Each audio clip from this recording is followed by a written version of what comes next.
As Hitler rose to power, systematic persecution of the Jews accelerated in Germany.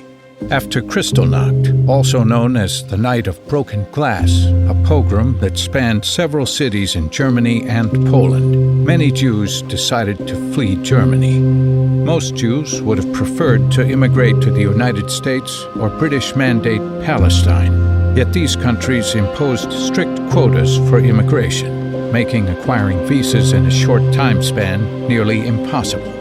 Thus, on May 13, 1939, 937 passengers, most of them Jews, boarded the SS St. Louis, bound for Havana, Cuba, in a desperate attempt to escape Germany. 2 weeks later, the ship arrived in Havana, but no passengers were permitted to disembark.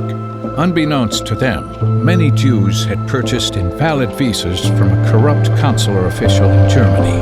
Only 28 passengers, including 22 Jews who had valid visas, were allowed to disembark. The rest had to remain on the ship. For 5 days, a representative of the American Jewish Joint Distribution Committee negotiated with the Cuban government to no avail. The St. Louis was asked to leave Cuban waters and sailed along the Florida coastline.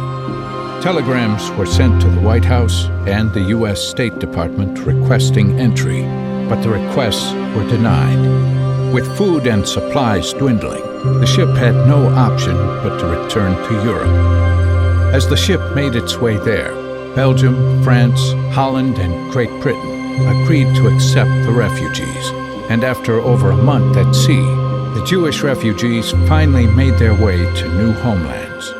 Sadly, just a year later, many Jews who immigrated to these countries found themselves under Nazi rule once again. Estimates indicate over 250 of these former passengers of the St. Louis died under Nazi occupation. In 2012, the U.S. State Department apologized to survivors of the Voyage of the St. Louis.